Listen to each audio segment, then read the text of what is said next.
Praise lord, హల్లెలూయా. దేవుని నామానికి స్తోత్రాలు. మీ అందరికీ నా వందనాలు తెలియజేస్తున్నాను. ఈ దినం కొరకు దేవుడు సిద్ధపరిచినటువంటి మాటలు. ప్రియ సహోదరి సహోదరుడా, అనేక సార్లు నీ జీవితంలో నువ్వు చేస్తున్నటువంటి ప్రతి పని, ప్రతి ప్రయత్నము కూడాను అన్నీ అమర్చి ఉన్నటువంటి పరిస్థితుల్లాగా కనిపించి ఉన్నప్పటికీ కూడాను నువ్వు తలపెట్టినటువంటి ఆలోచన, నువ్వు తలపెట్టినటువంటి ప్రయత్నము విఫలమైపోతున్నటువంటి పరిస్థితుల్లోనే నీ జీవితం కొనసాగింపబడుతుందా? అన్నీ సమకూర్చుకొని ఉన్నాను.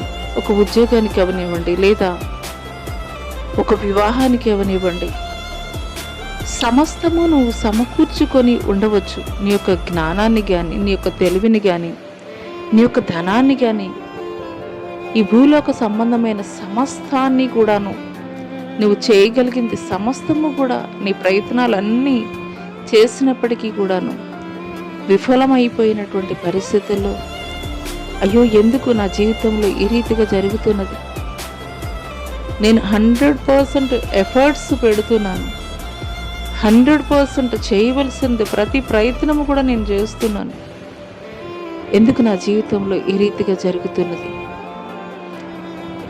ఎందుకు నా ఒక్క జీవితంలోనే ఈ రీతిగా జరుగుతున్నదని నీవు యోచిస్తున్నావా? అయితే ఈ మాటలు దేవుడు నీ కొరకే మాట్లాడుతున్నారు. ఆకాశములు భూమికి పైన ఎంత ఎత్తుగా ఉన్నవో, మీ మార్గముల కంటే నా మార్గములు, మీ తలంపుల కంటే నా తలంపులు అంత ఎత్తుగా ఉన్నవి. హల్లెలూయా. ఈ మాటలు వింటున్నటువంటి ప్రియనేస్తమా, నేల మంటి నుండి చేయబడినటువంటి నరుని యొక్క ఆలోచనలు భూ సంబంధమైనటువంటి జ్ఞానము కలిగి మాత్రమే ఆలోచించగలిగేటువంటి స్థితిలో ఉంటాడు. కానీ నీవు నమ్మినటువంటి దేవుడు, నీవు వెంబడిస్తున్నటువంటి దేవుడు, ఆయన యొక్క ఆలోచన, ఆయన యొక్క తలంపులు, ఆయన యొక్క ఉద్దేశాలు, ఆయన యొక్క చిత్తము, ఆయన యొక్క ప్రణాళిక నీ పట్ల భూ సంబంధమైనటువంటి ఆలోచనగా ఉండదు, భూ సంబంధమైనటువంటి ఉద్దేశముగా ఉండదు, భూ సంబంధమైనటువంటి ప్రణాళికగా ఉండదు. అది పరలోక సంబంధమైనది. అది పరలోక సంబంధమైనటువంటి జ్ఞానము. కాబట్టే ఆయన మాట్లాడుతున్నారు. నువ్వు భూ సంబంధమైనటువంటి జ్ఞానముతోటి నీవు ఆలోచిస్తున్నావు. నీ కంటికి ఎదురుగా కనిపించేటువంటి విషయాలను గురించి నీవు ఆలోచించగలుగుతున్నావు.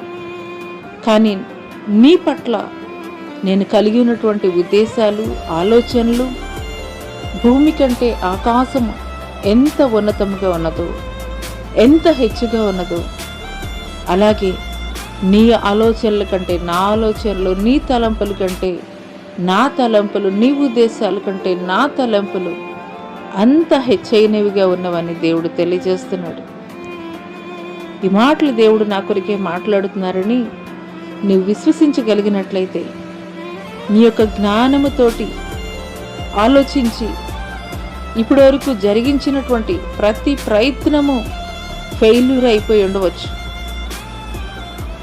నీ యొక్క జ్ఞానముతో ఆలోచిస్తూ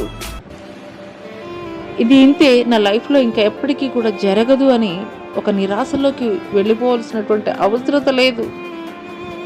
ఇక ఉదయకాల సమయంలో దేవుడు నిన్ను బలపరిచి నిమిత్తమే మాట్లాడుతున్నారు. నీ ఆలోచనల కంటే నా ఆలోచనలు, నీ ఉద్దేశాల కంటే నా ఉద్దేశాలు భూమి కంటే ఆకాశం ఎంత ఉన్నతంగా ఉన్నదో అంత ఉన్నతంగా ఉన్నాయని. హల్లెలూయా. ప్రస్తుతము నీ ఎదురుగా కనిపించేటువంటి పరిస్థితుల్ని చూసి నీ యొక్క జ్ఞానాన్ని బట్టి నీవు అంచనా వేస్తున్నావేమో, ఇది ఎప్పటికీ కూడా నా జీవితంలో జరగదు, ఇంకా ఇంతేనా, ఫెయిల్యూరర్గా మిగిలిపోవాల్సిందేనా నా జీవితం అని నువ్వు ఆలోచిస్తున్నట్లయితే దేవుడు తెలియజేస్తున్నాడు, నీ పట్ల నేను ఒక ఉన్నతమైనటువంటి ప్రణాళిక, ఉద్దేశాన్ని, ఆలోచనని, చిత్తాన్ని నేను కలిగి ఉన్నాను. అది నా యొక్క సమయంలో మరి నిశ్చయముగా నేను నెరవేరుస్తానని దేవుడు తెలియజేస్తున్నాడు. అటి కృప దేవుడు నీకు దయచేయునుగాక. ఆయన ఉద్దేశాలు నీ పట్ల నెరవేర్చునుగాక. ఆమెన్.